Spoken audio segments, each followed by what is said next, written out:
News 11 Bharat के तमाम दर्शकों को स्वतंत्रता दिवस की हार्दिक शुभकामनाएं। एक और जहां पूरा भारत वर्ष अपना 78वां स्वतंत्रता दिवस मना रहा था, दूसरी तरफ झारखंड बीजेपी के अध्यक्ष बाबूलाल मरांडी के एक पोस्ट ने खलबली मचा दी।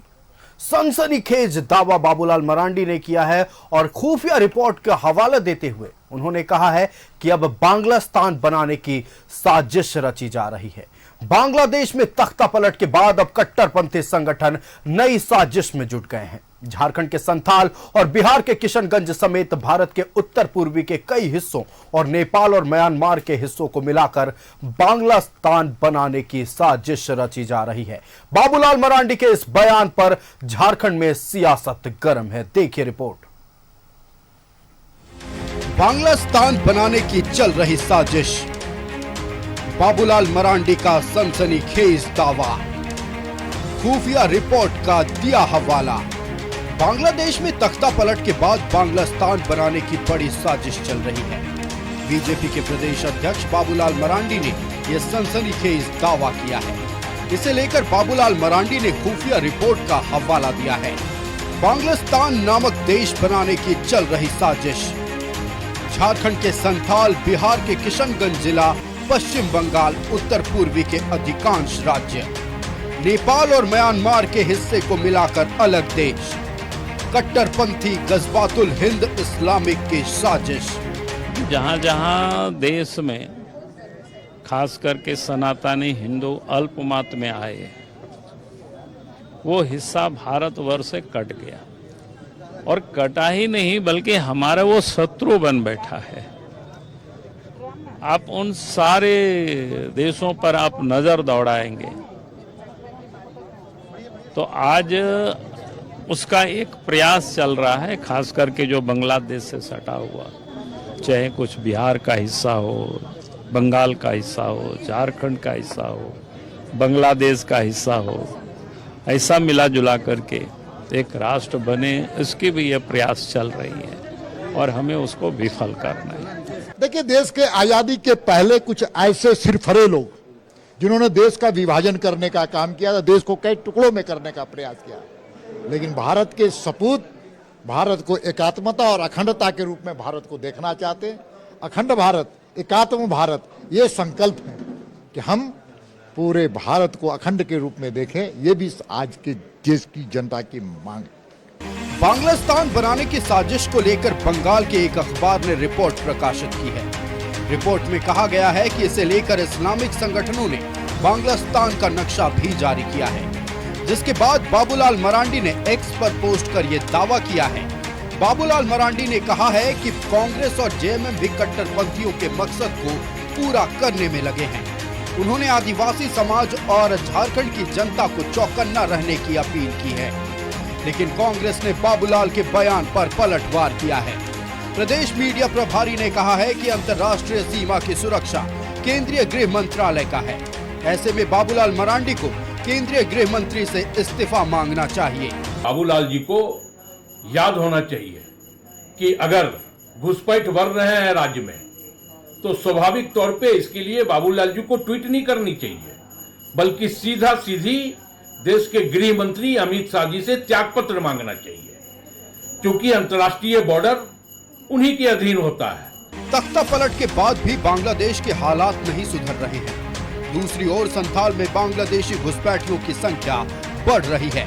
बांग्लादेशी घुसपैठियों का मुद्दा बीजेपी जोर शोर से उठा रही है, लेकिन अब बांग्लास्तान पर झारखंड की सियासत गर्म है। न्यूज 11 भारत के लिए रांची से चंदन के साथ ब्यूरो रिपोर्ट।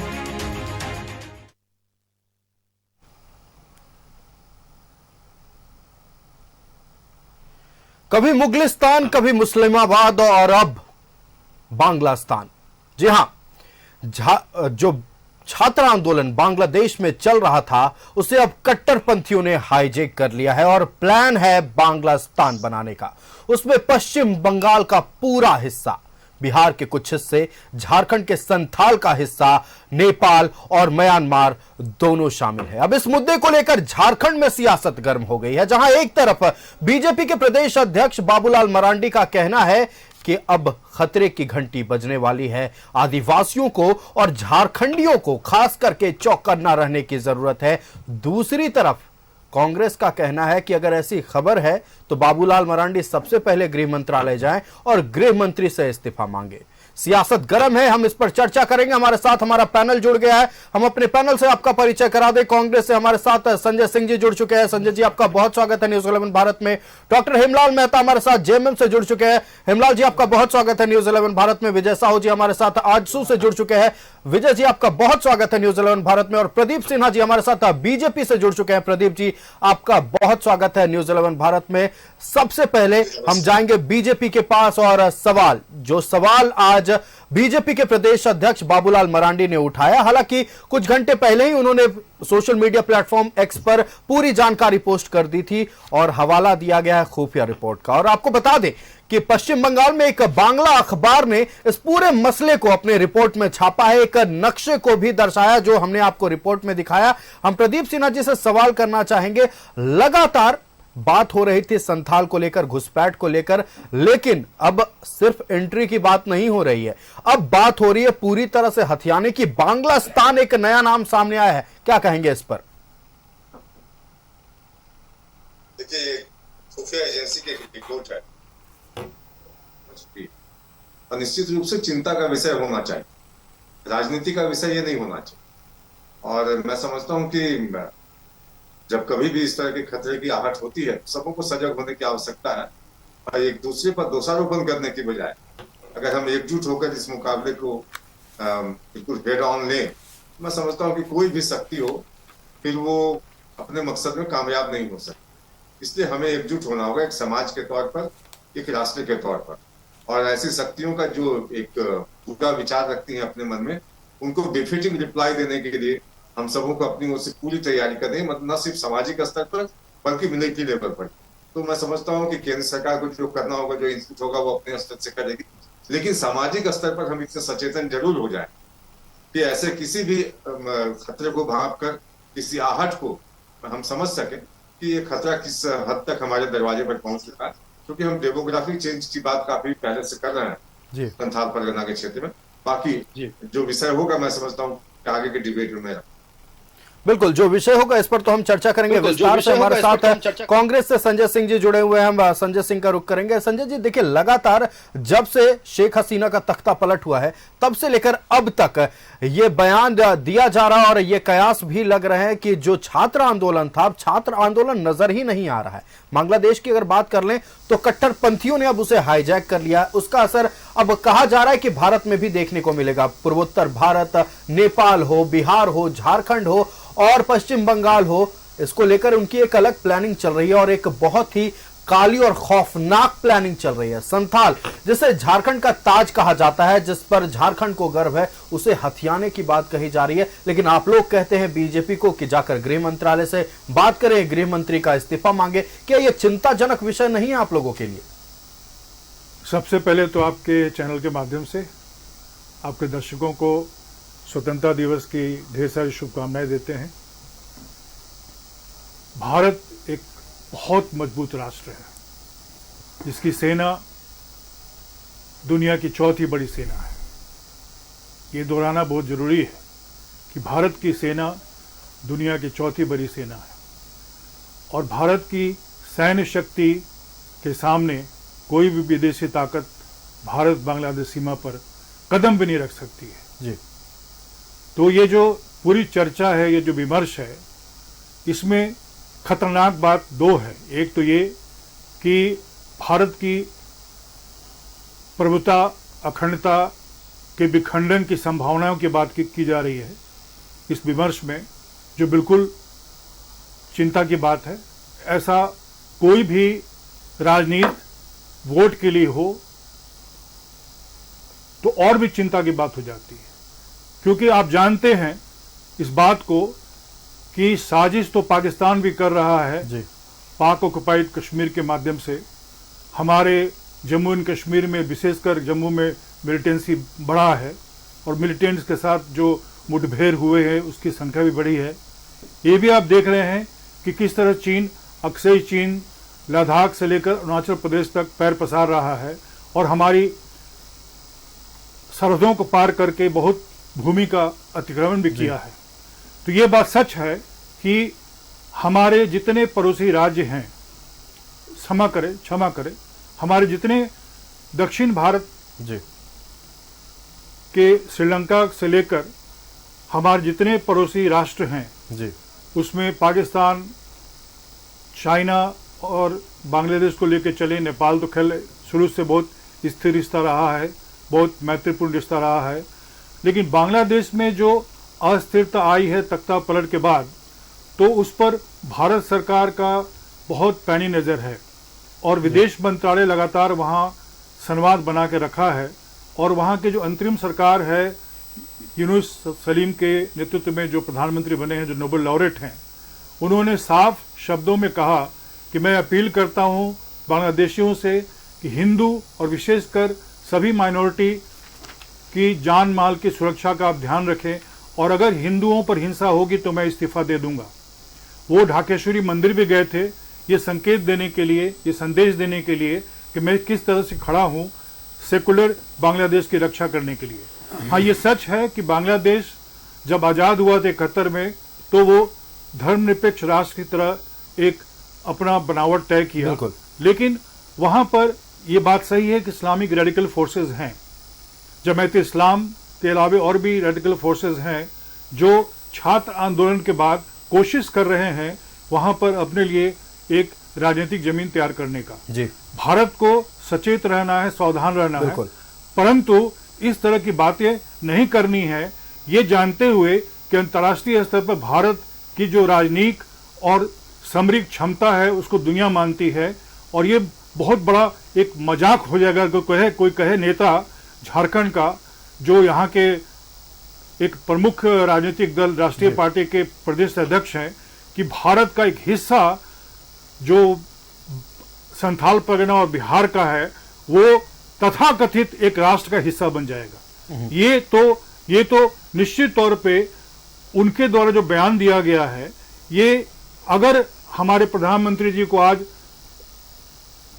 लाल किले के प्राचीर पर जो उन्होंने राष्ट्र को संबोधन किया उसके बाद जानकारी मिली होगी तो उनको बहुत ही बुरा लगा होगा और रक्षा मंत्री को तो शर्मसार किया होगा ये बयान क्योंकि उनको मालूम है कि भारत की सेना अगर खड़ी हो जाए तो 1 इंच जमीन पर कोई पैर भी नहीं रख सकता है भारत और बांग्लादेश के बॉर्डर पर, क्योंकि भारत की सेना के सामने बांग्लादेश की सेना की क्षमता ही नहीं है। हम लोग पाकिस्तान और चीन के सामने मुस्तैद रहते हैं। बांग्लादेश तो कभी हमारे लिए अंतर्राष्ट्रीय स्तर पर वैसी स्थिति उत्पन्न भी नहीं किया कि हमको वहां सेना को डिप्यूट करना पड़े। बस बीएसएफ के हवाले हम लोगों ने अपने बॉर्डर को कर दिया था और उनका वहां पर अपना बांग्लादेश का जो सिक्योरिटी बॉर्डर के फोर्स होते हैं वो थे। तो मेरा ये कहना है कि इस तरह की बातें नहीं करनी चाहिए, वो भी जानते हुए कि इसका बहुत बुरा प्रभाव पड़ेगा और उनके मन में बहुत चिंता होगी जो अपने देश से प्यार करते हैं। और आज के दिन इस पर चर्चा करना भी दुर्भाग्य का बात है कि कोई जिम्मेवार नेता जो हमारे प्रदेश के पहले मुख्यमंत्री थे, उनके स्तर से इस तरह का इररिस्पॉन्सिबल स्टेटमेंट कैसे आता है, ट्वीट कैसे करते हैं, कौन उनका ट्वीट हैंडलर है। मैं नहीं समझता हूं कि कोई रिस्पॉन्सिबल नेता इस प्रदेश का ऐसा बयान देगा। बिल्कुल संजय सिंह जी, आपने सियासत की बात की, चलिए वो तो होती रहती है साल भर, लेकिन आपने जो आज खास करके विदेश मंत्रालय को लेकर और रक्षा मंत्रालय को लेकर कहा है, ये खुशी की बात है कि आप विपक्ष में रहते हुए भी अपने देश की शक्ति को, अपने मंत्रालय की शक्ति को बखूबी मान रहे हैं और ये कह रहे हैं कि हमारा विदेश मंत्रालय लगातार संपर्क में है बांग्लादेश से। और मोहम्मद यूनुस का आपने जिक्र किया कि उन्होंने कहा है, लेकिन उनके अंतरिम सरकार गठन के बाद से ही दीवारों पर उर्दू में शब्द लिखे जाने लगे हैं, अब भारत से सीधा सीधा मुकाबला होगा। हम इस पर चर्चा करेंगे। हम फिलहाल रुक कर लेते हैं आजसू का। आजसू से हम विजय साहू जी हमारे साथ जुड़े हुए हैं।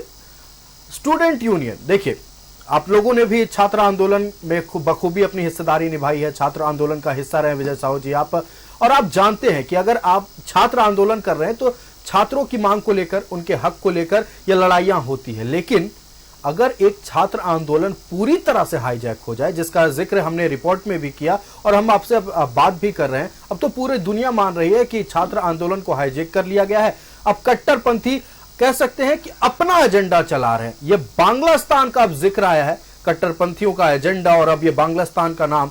आजसू इसे कैसे देखती है? देखिए, जब बांग्लादेश में इस तरह का मूवमेंट क्रिएट हुआ तो डे वन से ही ऐसा लग रहा था कि ऑर्गेनाइज्ड था। ये ऑर्गेनाइज्ड करके बांग्लादेश में इस तरह का छात्रों को आगे करके मूवमेंट किया गया। तो हमको लगता है कि भारत बहुत मजबूत देश है, लेकिन अगर कोई साजिश रच रहा है तो उस साजिश की अगर जानकारी हो रही है तो देशवासियों को सचेत रहना पड़ेगा और ये जानकारी शेयर करनी पड़ेगी। आज बाबूलाल मरांडी जी का ट्वीट आया या स्टेटमेंट आया, हमारा सैनिक बहुत मजबूत है, बांग्लादेश की औकात नहीं है कि हमारा सेना से लड़ पाए, लेकिन साजिश पर्दे के पीछे से होता है और साजिश की जानकारी अगर थोड़ा सा बू भी आ रहा है तो ये जानकारी शेयर करना बहुत अच्छी बात है। और जहाँ तक बांग्लादेश का सवाल है तो बांग्लादेश से जो लोग झारखंड में, बिहार में और बंगाल में आके बस गए हैं, आज स्थिति ऐसी कर दी है, वहाँ का पूरा स्ट्रक्चर को एकदम डैमेज करके रखा है। माने वहाँ आप झारखंड का बात करें, राजनीति है, सरकार आते जाते रहेंगे, लेकिन देश राज्य रहना चाहिए और सभी दल का नैतिक जिम्मेवारी बनता है कि राष्ट्रहित में जब भी कोई बात हो तो चाहे पक्ष हो चाहे विपक्ष हो, पूरे एक स्वर में। और संजय जी ने आज बहुत बेहतर तरीके से इसको ब्रीफ भी किया और अच्छा भी लगा कि देश के सवाल पर हम लोग सबको एक रहना है। राजनीति अपने जगह है, झारखंड में किसकी सत्ता आएगी, देश में किसकी सत्ता आएगी, ये आते जाते रहती है। लेकिन बांग्लादेश को देखने के बाद थोड़ा सा अंदर से शंका तो जरूर महसूस होता है कि चारों तरफ से कुदृष्टि देश पर लगा हुआ है। चाहे पाकिस्तान का बात करें, चाहे चाइना का बात करें, चाहे श्रीलंका को इस्तेमाल करके हम लोग को थोड़ा परेशान करने का काम किया जाता है। तो बांग्लादेश को हमको लगता है कि आज कट्टरपंथी शेल्टर बनाने का प्रयास कर रहे हैं और उस मूवमेंट को ऑर्गेनाइज्ड वे में कराया गया। शेख हसीना को वहाँ से देश बदर किया गया, सत्ता परिवर्तन किया गया। तो कहीं ना कहीं डायरेक्ट वो लोग का प्लान है कि भारत का जो फेडरल स्ट्रक्चर है या भारत का जो आर्थिक स्थिति मजबूत हुई या भारत पूरे विश्व पटल पर आगे बढ़ा है, इसको डैमेज करना है। तो देश में अगर इस तरह का कोई शंका है, यहाँ पर किसी तरह का शंका पैदा होती है तो उस पर सबको सचेत करना हमारी नैतिक जिम्मेवारी बनती है और देश को बिल्कुल। विजय जी, शायद 1971 को बांग्लादेश के कुछ लोग भूल गए हैं, उस दौरान कैसे भारत ने मदद की थी। लेकिन खुशी हुई संजय सिंह जी ने, और जैसा कि आपने कहा कि सियासत होती रहेगी, पार्टियां आएंगी, पार्टियां जाएंगी। आज आपने स्वतंत्रता दिवस के इस अवसर पर भारत के पूर्व प्रधानमंत्री स्वर्गीय अटल बिहारी वाजपेयी के उस बयान का याद दिला दिया जो उन्होंने सदन के दौरान, संसद के भीतर कहा था कि राजनीतिक पार्टियां आएंगी जाएंगी, देश रहना चाहिए। बिल्कुल, स्वतंत्रता दिवस पर अगर आज हम इस मुद्दे पर बात कर रहे हैं तो सब एक मुस्त होकर अगर एक सिरे से देखें कि सबसे पहले भारत की सुरक्षा को देखना है, राजनीति बाद में होगी। हम रुक करेंगे जेएमएम का, हमारे साथ डॉक्टर हेमलाल मेहता जी बने हुए हैं, हम उनका रुक करेंगे। देखिए, संथाल की बात आप लगातार करते हैं हेमलाल जी, और जेएमएम के तमाम लोग करते हैं कि संथाल से झारखंड की सियासत तय होती है, लेकिन बांग्लास्तान का जो तथाकथित नक्शा सामने आया है उसमें संथाल का हिस्सा बांग्लास्तान जो उन लोगों के हिसाब से शायद जो कपोल कल्पना है उनकी कि बन जाएगी, और उस कपोल कल्पना में संथाल के हिस्सा को बांग्लास्तान में रखा गया है। क्या कहिएगा? देखिए आयुष जी, आज हम 78वें स्वतंत्रता दिवस मना रहे हैं। 78वें स्वतंत्रता दिवस में आज हम हैं तमाम झारखंड वासियों सहित पूरे देश के जनता को हम तहे दिल से बधाई देते हैं कि आज हम 78 साल पार कर गए। 78वें साल में आज स्वतंत्रता दिवस मना रहे हैं। आज की जो ये मुद्दा है बांग्लास्तान का, सही में ये सुनकर ही असहनीय लगता है। जी बिल्कुल, कि कोई भी, सबसे पहले तो हम ना तो झारखंड मुक्ति मोर्चा का, ना तो बीजेपी का, ना तो किसी समुदाय का, सबसे पहले हम झारखंडी हैं और भारतीय हैं, बिल्कुल ये कतई बर्दाश्त नहीं करेंगे। इस तरह का हरकत कोई भी करेगा तो मुंहतोड़ जवाब देने का काम करेंगे हम। ये झारखंड सरकार मुंहतोड़ जवाब देगी और यही बात केंद्र की सरकार को, भारत की सरकार को भी यही बात करनी चाहिए था, ना कि ऐसी बात कहनी चाहिए कि लोग हमारे डर जाएं। पहली बात मैं बता दूं आयुष जी, ये लोग भारतीय जनता पार्टी के लोग खुद जो करते हैं वो दूसरों पर दोषारोपण करते हैं कि वो हैं। तुष्टीकरण की राजनीति, तुष्टीकरण की राजनीति कौन करती है? भारतीय जनता पार्टी करती है। इंडिया गठबंधन नहीं करती है, झारखंड मुक्ति मोर्चा नहीं करती है। कभी तुष्टीकरण की राजनीति इंडिया गठबंधन के लोग कभी नहीं किए हैं। आप देखेंगे, आप पूरा लोकसभा जो है एक जाति विशेष पर लड़ा गया भारतीय जनता पार्टी के द्वारा, वही तुष्टीकरण करते हैं और सिर्फ हिंदू हिंदू हिंदू हिंदू करके। तुष्टीकरण का मतलब ही यही होता है, एक जाति को लेकर के। लेकिन इंडिया गठबंधन हिंदू मुस्लिम सरना सिख ईसाई हम सभी हैं भाई भाई, किसी से द्वेष नहीं करती है। तो ये तुष्टीकरण की राजनीति भारतीय जनता पार्टी करती है। एक मुस्लिम को लेकर के पूरा लोकसभा इन्होंने लड़ा। अब आप देखेंगे कि इसके पहले निशिकांत दुबे जी ने संसद में क्या कहा कि 3 राज्य को मिला करके एक टेरिटरी बना दिया जाए, केंद्र शासित प्रदेश बना दिया जाए। ये कहां से दिमाग आया? क्या संतुलन बिगड़ गया है क्या उस पर? और आज बीजेपी के प्रदेश अध्यक्ष, मैं आपकी बात कर रहा हूं, उस पर बीजेपी के प्रदेश अध्यक्ष बाबूलाल मरांडी जी ने कहा कि उनका निजी बयान है। अब निजी बयान है तो आपका कौन सा निजी बयान होता है भाई? आप कह रहे थे कि कुतुब मीनार से कूद जाएंगे लेकिन भारतीय जनता पार्टी में नहीं जाएंगे। मोदी के खिलाफ इन्होंने खुलेआम माने वायरल हुआ, इनका वीडियो वायरल हुआ कि ये तो भाई और आगे भी यदि मोदी जी रह जाएंगे तो पूरा भारत को ये पाकिस्तान बना देंगे। ये उनके खिलाफ बोलते थे। पर ऐसे लोग जो है इस तरह की बातें कर रहे हैं, कभी बोलते आप बिल्कुल। अगर स्वतंत्रता दिवस के दिन अगर हम इस तरह की बातें कर रहे हैं तो इससे ये कह सकते हैं दुर्भाग्यपूर्ण और कुछ भी नहीं हो सकता है। हेमलाल जी, हम आएंगे। फिलहाल किसे पसंद है कि स्वतंत्रता दिवस के दिन हम उन लोगों की बात कर रहे हैं जो हमें हमारे देश को तोड़ने का सपना देख रहे हैं। हालांकि यह सपना सपना ही रह जाएगा, क्योंकि सबको भरोसा है हमारी सेना पर, हमारी स्थिति पर, और उस देश की स्थिति के बारे में सबको पता है जो ये सपना देख रही है कि भारत को तोड़कर बांग्लादेश जैसे देश को स्थापित करेगी। हमारे साथ हमारा पैनल जुड़ा हुआ है। हम बीजेपी का रुख करते हैं। प्रदीप सिन्हा जी हमारे साथ जुड़े हुए हैं। प्रदीप सिन्हा जी, जैसे ही तख्ता पलट हुआ बांग्लादेश में और अंतरिम सरकार बनी, कुछ लोग हैं जिनके पंजे निकल आए। हम उन लोगों की बात नहीं कर रहे हैं जो बांग्लादेश में रहते हुए बांग्लादेश का सपना देख रहे हैं, बल्कि कुछ ऐसे संगठन भी हैं जो भारत विरोधी हैं, कई और देशों में बसे हुए हैं, क्वेटा में है, पाकिस्तान में है और कई अन्य देशों में बैठे हुए हैं और सिर्फ एक लैपटॉप लेकर बैठते हैं और पूरा खेल वहीं से चल रहा है। अगर हम बात कर ले पाकिस्तान की, तो कुछ ब्लॉगर्स इन दिनों एक्टिव है, वो लगातार ब्लॉगिंग कर रहे हैं, भारत के खिलाफ लिख रहे हैं। और खबर तो ये भी है, खुफिया सूत्र ये भी बता रहे हैं कि जो बांग्लादेश बनाने का सपना ये लोग देख रहे हैं, उसका राष्ट्रगान भी लिखा जाना शुरू हो चुका है। क्या कहिएगा इस पर? देखिए, अगर आपने जो सवाल पूछा उसमें एक महत्वपूर्ण देश का नाम आपने छोड़, कनाडा का। जी, कनाडा में भी इसी तरह के साजिशकर्ता बैठे हुए हैं। वो भी भारत के खिलाफ जो है तरह तरह के सपने बुनते हैं। और आप तो जानते होंगे कि इनका जो पहले से भी रहा है गजवाए हिंद का सपना, अब गजवातुल हिंद। तो ये जो कुत्सित प्रयास है इनका, जो मानसिकता है, कभी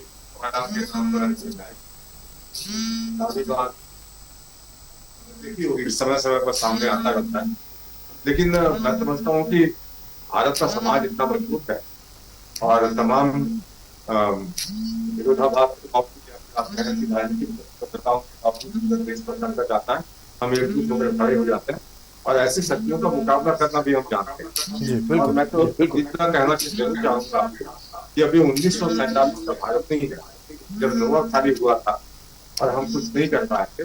अब कभी कोई इस तरह का दुस्साहस करके तो देखे, उनको जो जवाब मिलेगा, जो ठुकाई पिटाई होगी ना, वो बिल्कुल उसको उसी भाषा में कहा जा सकता है कि नानी याद दिलाएंगे उनकी, लेकिन अपनी भूमि पर 1 इंच किसी का भी पांव पड़ने नहीं देंगे।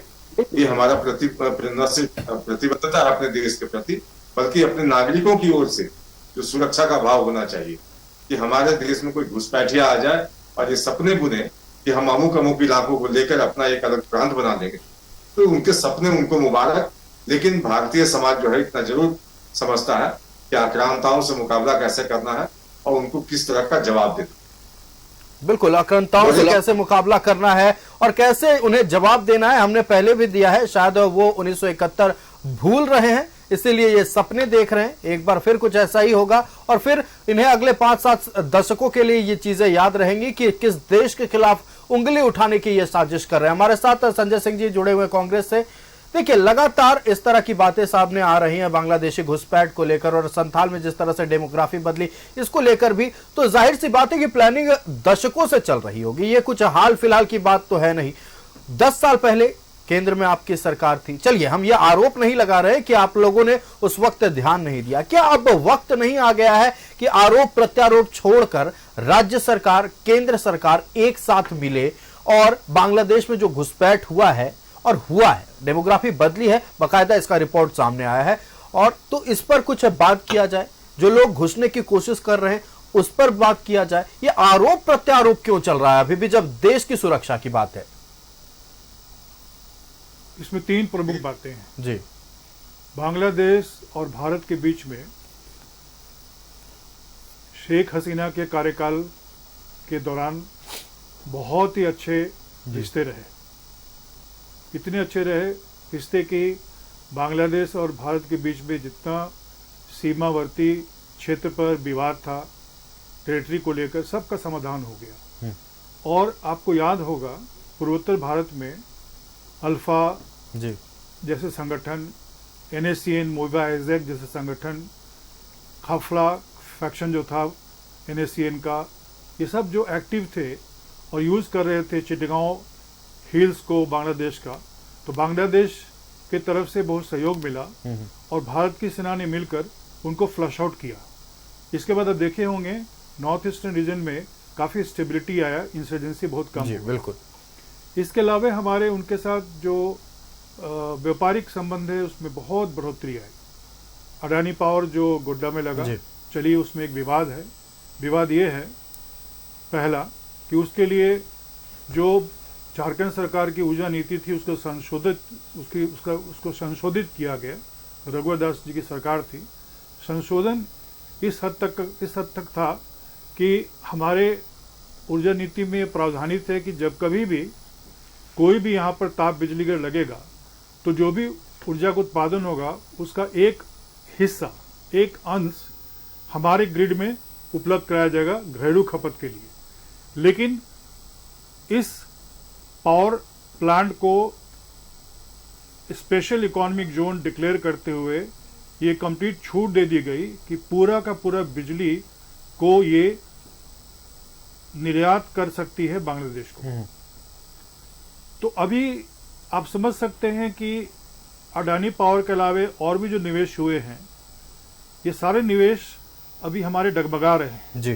तो बांग्लादेश के अस्थिर होने से, अराजक होने से हमारी स्थिति इसलिए भी चिंताजनक हो रही है कि एक तरफ इस्लामिक फंडामेंटलिस्ट जो रेडिकल एलिमेंट्स है वहाँ के, वो ISI के साथ मिलकर कोशिश करेंगे कि भारत को एक रिंग फेंस थ्योरी के अंतर्गत घेरने की कोशिश करें, क्योंकि चाइना, पाकिस्तान और बांग्लादेश एक एक्सिस बन सकता है और इस एक्सिस में साउथ एशिया का जो जियोपॉलिटिकल रियलिटी है वो चेंज कर सकता है। क्योंकि भारत अब ऐसे देखा जाए तो नेपाल, भूटान के अलावे उसके पास कोई मित्र देश नहीं रहा। तो हमारा ये मानना है कि ये समय है बहुत मजबूती से देखने का हर स्थिति को जहां पर हमारा राष्ट्रीय इंटरेस्ट प्रभावित होता है। अब आते हैं डेमोग्राफी पर, जिसकी चर्चा लगातार आपके स्टूडियो में होती है, बाहर भी होता है। इस पर माननीय झारखंड उच्च न्यायालय में एक PIL दायर किया गया है। माननीय उच्च न्यायालय में सुनवाई जारी है। जी, अभी पिछले मंगलवार को रिपोर्ट मांगा गया था संथाल के 6 जिलों के वो डीसी तो से। पहले की बात जी। हो गई। पिछले मंगलवार को कुछ और निर्देश दिए गए हैं। जी, इसके बाद 22 तारीख को फिर तिथि निर्धारित हुई सुनवाई के लिए। हम्म, तो मेरा ये मानना है कि उच्च न्यायालय में विषय के आने के बाद इस विषय में जो भी निर्णय होगा बहुत वैधानिक होगा। उसका जी, कारण क्या मैं बताता हूँ।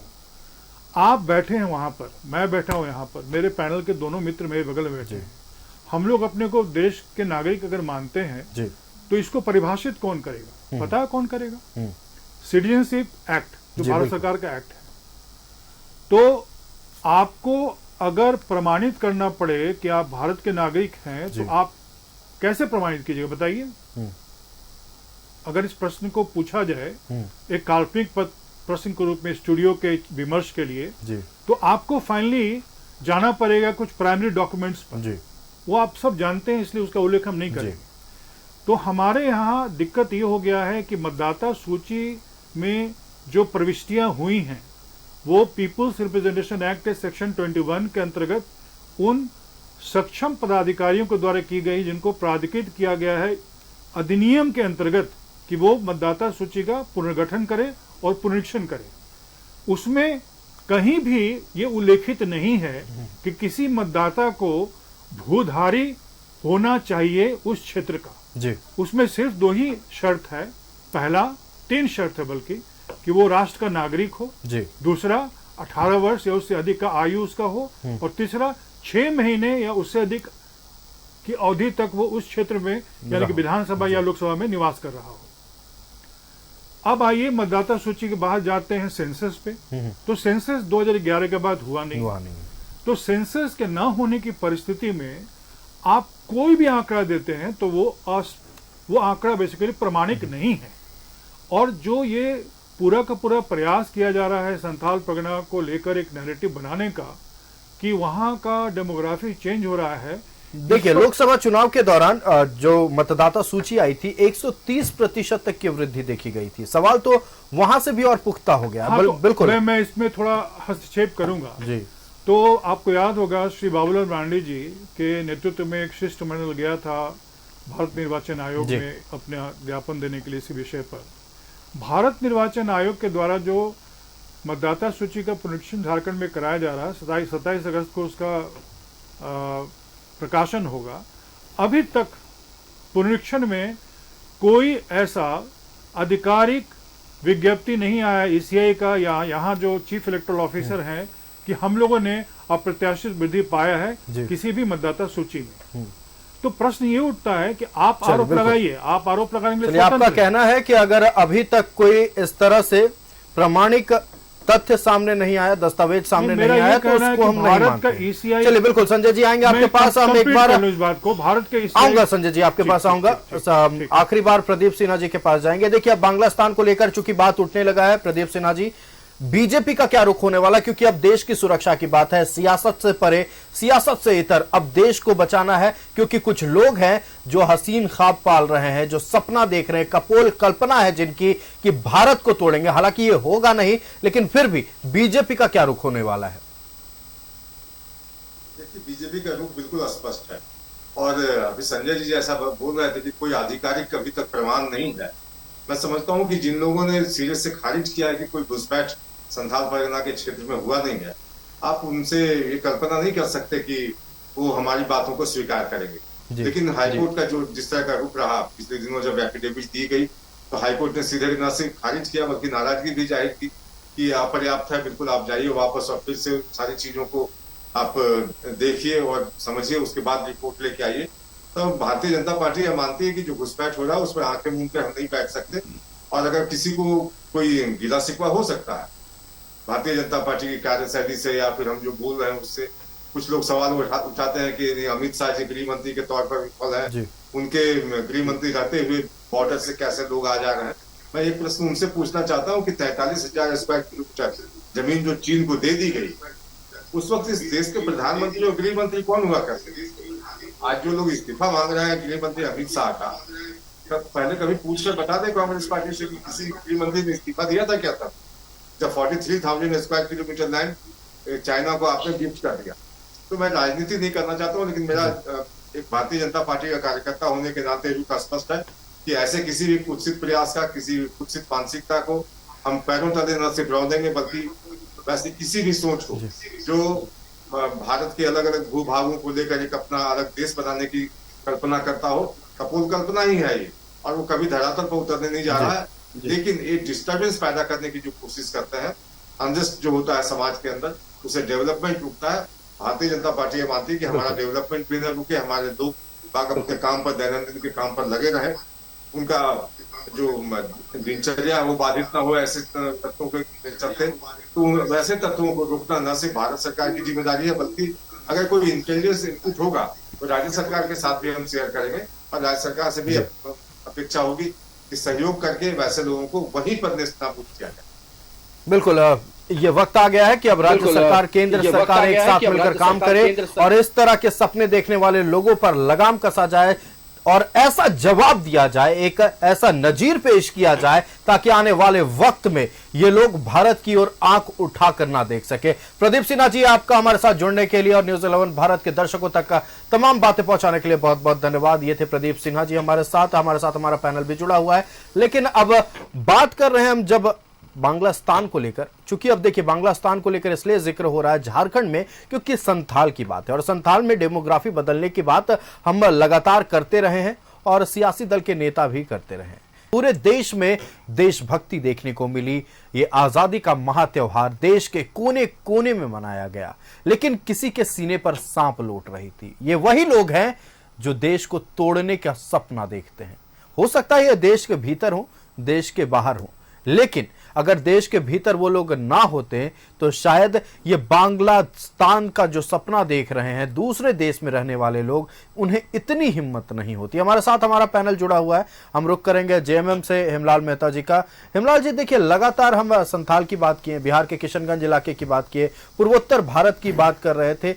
अब चूंकि हमने इतने मसलों पर अब बात कर ली है, जाहिर सी बात है हमारा एक देश जो हमारा दोस्त हुआ करता था और अब भी मानते हैं कि अभी तक वो हमारा दोस्त है, लेकिन आने वाले दिनों में अगर बांग्लादेश भी हमारे खिलाफ चल जाता है और उनके आंतरिक मामलों में हम हस्तक्षेप बिल्कुल नहीं कर सकते, ऐसे में क्या संथाल में जो डेमोग्राफी का कन्वर्जन हुआ, डेमोग्राफी बदली है, क्या फर्क झारखंड पर बहुत ज्यादा नहीं पड़ेगा? देखिए आयुष जी, ये लोग विगत 2 महीने से जिस तरह का हथकंडा अपनाए हैं भारतीय जनता पार्टी के लोग, ये लोग स्टंटबाज हैं, मैं सीधा कहूंगा स्टंटबाज हैं। और आज इस तरह का बयान दे करके बाबूलाल मरांडी जी जो मुख्यमंत्री रह चुके हैं, प्रथम मुख्यमंत्री रह चुके हैं, इस तरह का बयान दे करके बहुत ही एक तरह से विभाजनकारी नीति तो ये लोग का है ही, विभाजन चाहते हैं। आप देखे होंगे निशिकांत दुबे ने कहा और आज वही बात ये दोहरा रहे हैं। मैं तो कहूँगा कि इनका मानसिक संतुलन खो गया है। अभी यदि कोई खुफिया रिपोर्ट था तो खुफिया रिपोर्ट आपका पहले क्या कह रहा था कि जो आपका घुसपैठ हो रहा है उस पर खुफिया रिपोर्ट नहीं मिलता था। खुफिया कहाँ था और केंद्र सरकार कहाँ थी? और यदि इस तरह की बात अचानक आपको मिली तो तुरंत जाकर के आप केंद्र सरकार के लोग बैठ जाते और आप जो है इसको कैसे सुरक्षा मुहैया कराएंगे, भारत कैसे सुरक्षित रहेगा, देश कैसे सुरक्षित रहेगा, इस पर आपको तुरंत बैठक करना चाहिए, ना कि आपको झारखंडियों को डराने या भारतीयों को डराने। कोई डरा नहीं रहा है, ये मैं कह रहा हूं कि इनको तुरंत सुरक्षा मुहैया कराना चाहिए, छावनी में तब्दील हो जाना चाहिए बॉर्डर। कैसे घुस जाएगा कोई भी आदमी कैसे घुस सकता है? घुसपैठ एक देखिए डराने की बात आपने कही है। आज ही हमने अपना स्वतंत्रता दिवस मनाया, अपने क्रांति वीरों को याद किया है। तो सबको पता है कि कोई भी देश हम पर नजर उठाकर देख नहीं सकता। ये तो अलग करने की बात मैं कह रहा हूं। तो इस तरह की बात करते क्यों हैं? इस तरह की बात यदि आई तो आप सबसे पहले आप इंटरनल जो है बैठक करिएगा ना, कि जनता को डराने का काम करिएगा। ये नहीं होना चाहिए। जनता को आप सुरक्षा देने के लिए हैं, देश को सुरक्षा देने के लिए हैं। आप कहते हैं कि हमारे हाथों देश सुरक्षित है, लेकिन आपके हाथों देश सुरक्षित कहाँ है, ये तो पुलवामा हमला ने बता दिया था। वही ऐसा हमें डर है, झारखंडियों को डर है कि कहीं ऐसा कोई कांड नहीं लोग करवा दें जानबूझ करके। अब पाकिस्तान तो हमारा दुश्मन हमेशा से है। ये हल्की तो बात हो गई कि मतलब ये कांड करवा दिए, बिल्कुल हल्की बात हो गई हेमलाल जी। नहीं, हल्की बात इसलिए मैं इसलिए कह रहा हूँ कि हमें डर है इस तरह का बात ये लोग छेड़ा क्यों। ये तो मैं कह रहा हूँ कि ये इंटरनल ये लोग अपना बैठक करके सुरक्षा मुहैया कराना जवाब ले लेते हैं। आपने गंभीर सवाल उठाया है, इस तरह का करते क्यों? आजसू के पास जाते हैं। विजय साहू जी हमारे साथ आजसू से जुड़े हुए हैं, आपके सहयोगी दल है एनडीए में बीजेपी। गंभीर सवाल उठ रहा है, विभाजनकारी नीतियों के लिए जिम्मेदार ठहराया जा रहा है बीजेपी को। आरोप ये भी लग रहा है आपके सहयोगी पार्टी पर कि देश की जनता को हमेशा डराने का काम करते हैं। जवाब दें। देखिए, बाबूलाल मरांडी जी का आज बयान जो आया उसमें कोई राजनीतिक दल का उन्होंने जिक्र नहीं किया, और बार बार ये बात को वहां ले जा रहे जब देश की सुरक्षा, संप्रभुता और अखंडता की बात है। और बाबूलाल मरांडी ने तो कहा कि खुफिया रिपोर्ट के हवाले से इस तरह की जानकारी मिली है। फिर यहाँ राजनीति कहाँ है? फिर झारखंड मुक्ति मोर्चा और कांग्रेस को चिढ़ क्यों लगती है? फिर सब चीज को राजनीति में क्यों ले आते हैं? इसका मतलब क्या है कि बांग्लादेशी घुसपैठियों का प्रश्रय दे रहे हैं क्या? मैंने कहीं से बाबूलाल मरांडी जी ने राजनीतिक बात नहीं की, ना किसी दल का नाम लिया।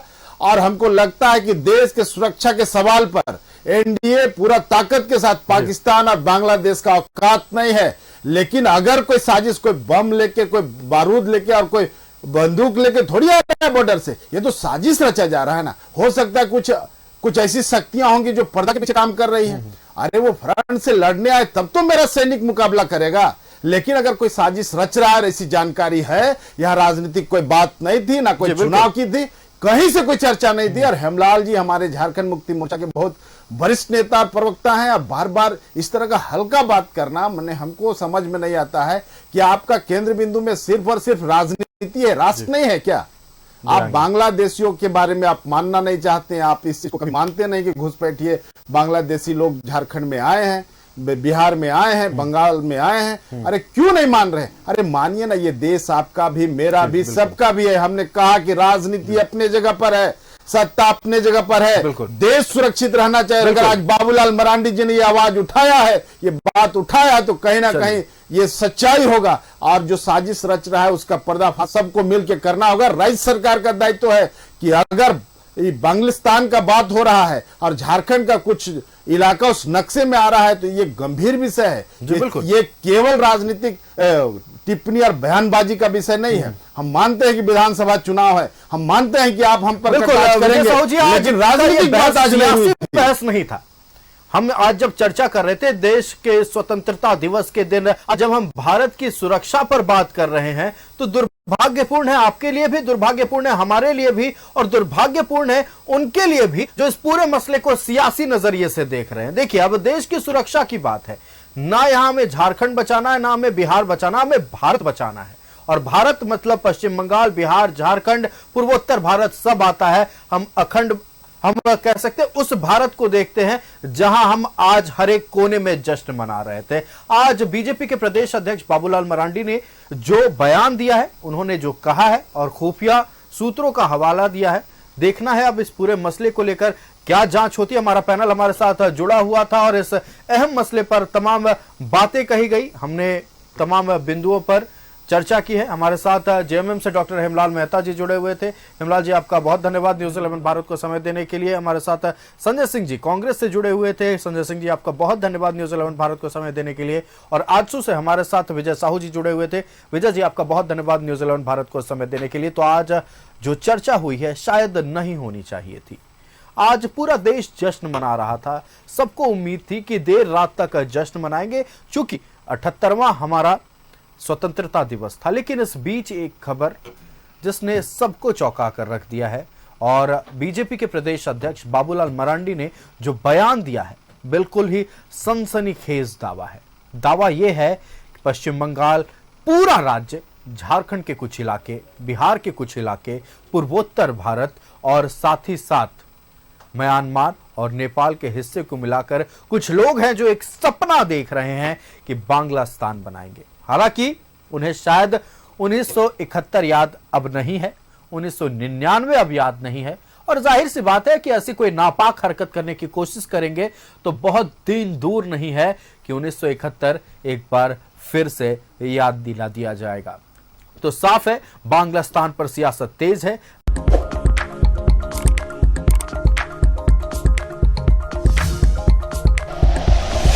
Like and share videos, subscribe करें हमारा चैनल और प्रेस करें बेल आइकॉन। न्यूज़ 11 भारत, सच है तो दिखेगा।